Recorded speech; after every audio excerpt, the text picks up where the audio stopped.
You know what time it is? Form factors. Time. G'day everyone, welcome to Saminator's Form Factors episode number 5. There's a saying that always goes around in the racing industry amongst the wagering side of things, which is you'll go broke backing horses under $2. And is this true? No.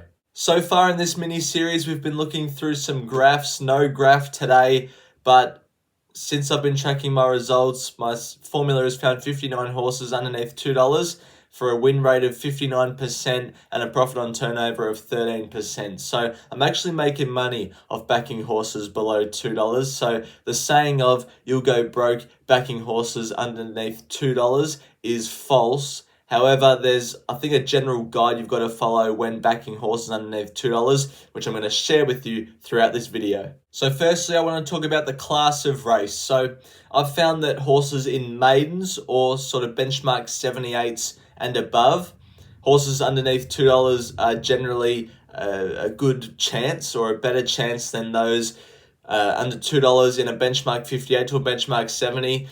The problem being that there's a lot of benchmark 58s, benchmark 64s around, and there's a lot of horses there that are inconsistent. There's a lot of horses there that have been running for a long time. You get 9 and 10-year-olds in those types of races. And generally, horses in a maiden, which look, you can just see on paper, they're well clear of the rest. Those horses underneath $2 generally get the job done.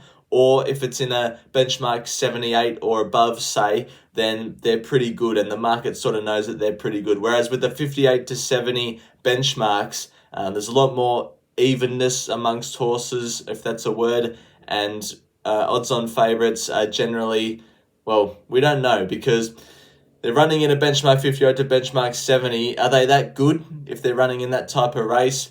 Some of them are, but compared to other classes of race, I don't think it's as good of a strike rate. So I'd be avoiding benchmark 58s to benchmark 70s and focusing on everything else.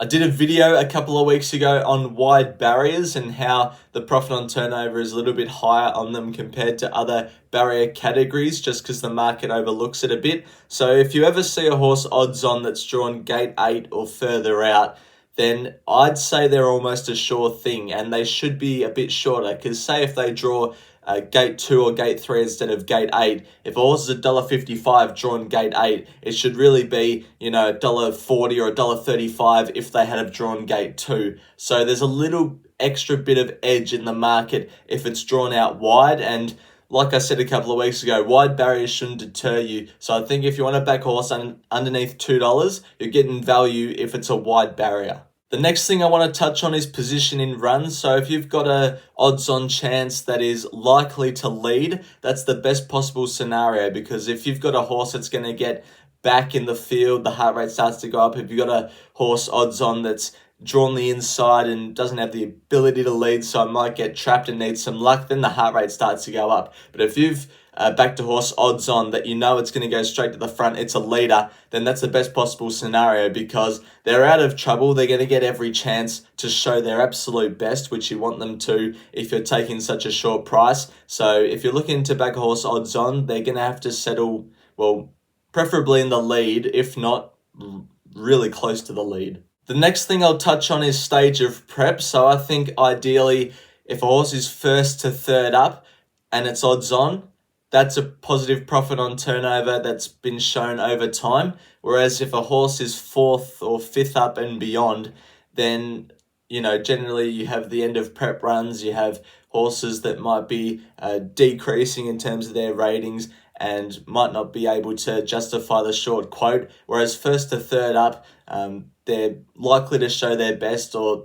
positive profit on turnover has been shown over time. So that's when I'd be targeting backing a horse odds on in terms of stage of prep. The last thing I want to touch on is the days since the horse's last run. So this excludes horses first up because we sort of know what their days in between runs are going to look like. It's going to be almost triple figures. So I'd say assuming second to third up is when you're backing horse odds on between 7 and 21 days, because if a horse is that many days in between runs, that they're sort of ticking over nicely since the last run. Whereas if you get to say 4 weeks in between runs, then you sort of think, oh, has the horse had a minor setback? Has something gone wrong with this? Has something gone wrong with that?